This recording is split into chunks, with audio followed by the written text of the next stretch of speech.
Hey, we're joined right now by my friend Mike Ferguson from the Show Me Institute. Mike, how are you? Doing well. Happy weekend. Happy weekend to you. Happy Veterans Day. Yes. And when Governor Greitens first got elected, I remember he taped something in his office with piles of paper all around him talking about the fact that he was going to cut down on regulations in the state of Missouri. You know what's funny is that ad had him with like not just the taping stuff up, it was that, and it was big boxes that had the entire regulatory code for the state in them. Yeah. And of course he'd just been elected, and people kind of rolled their eyes. What kind of stunt is this? And it turns out that he's actually following through with it.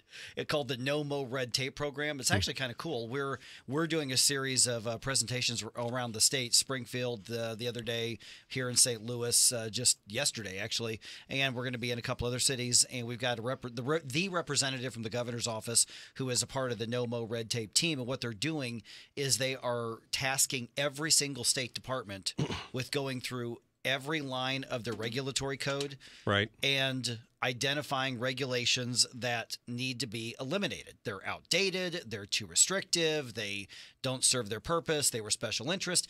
But also what they're doing is they're asking everybody to go on their website and make suggestions or make comments.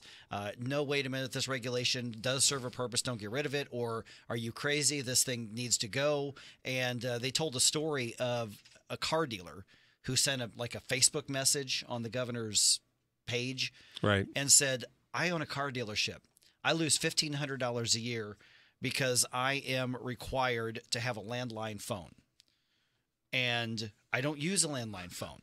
And nobody sells landline phones, so anybody who sells me one jacks up the price, and I could spend $1,500 on advertising or part-time employee or whatever, but I have to spend it on a phone I don't use because it's a regulation. And so they're able to get rid of that kind of stuff. And they've had like 6,000 comments already on this. It's an ongoing process. So anybody can go to the website and comment and say, here's a stupid regulation, get rid of this thing. The problem with it is, and anybody who's been involved in government knows this, this particular group of elected officials feels a need to do something, and 20 years later, people are still piling it on, and they don't realize what the last group did, and suddenly you end up with more regulations. And the only people that are going to be able to call that out are people in these individual industries who are being affected by it. Yeah, and there's a balance there because they're the ones who can call it out because they're the ones affected by it.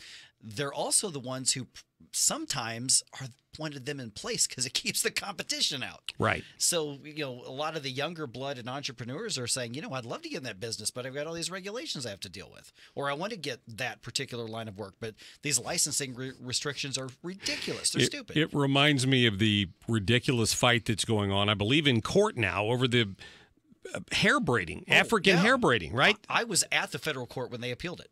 Oh, wow. In the appealing here. If you go to showmeinstitute.org, you'll see my video report that we just released this past week. I talked to those hair braiders. I talked to their lawyer. I did a report on that.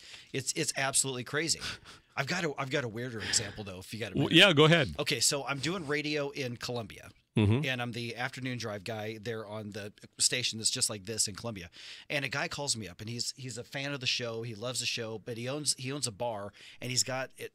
I know it's not politically correct to say this, but it's a midget wrestling event in his bar. Okay. He says, dude, I want you to be just please use the term little people. Little people. We don't want to wrestling. offend any sensibilities. Yes, little people wrestling. Okay, and I'm not talking about cruiserweights, so we're talking about and he says, I want you to be the ring announcer.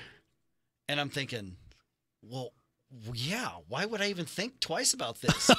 Someday I'm going to be 90, and I could say I could have been a ring announcer at a midget wrestling event, and I didn't do it. I just couldn't live with myself. So I show up to do this, and I introduce myself. He's like, oh, thanks. I love that you're here. Love your show. I mean, believe me, my audience is not attending this thing, but still, it's so dumb I can't not do it. And a guy walks up to me and goes, where's your license? You have to have a license to be a ring announcer for little person wrestling? Yes. And I went, what are you talking about? He goes, you have to have a license to be a ring announcer. And I started laughing. I thought he was joking. He goes, why are you laughing? I'm like, because that's the dumbest thing I've ever heard. And he stomped off, and the promoter's like, oh, no, dude, he's from the athletic commission. You have to have a license. And I went, well, nobody told me that. How do I get a license? Well, you give him $20. Oh, So I gave him $20, and suddenly it was safe. Suddenly you had a license? Suddenly I had a license. That is without a doubt the dumbest thing I've ever heard. Ron said it best. It was, I mean, I've told the story a few times, but yeah, you have to pay them to have a license to say in this corner, you know, the champion. So how long ago? I mean, is your license still valid? Could you go over here? And it was good for a year, and then you have to send them a ring announce. You have to send them like $20 again to renew it every year or something like that.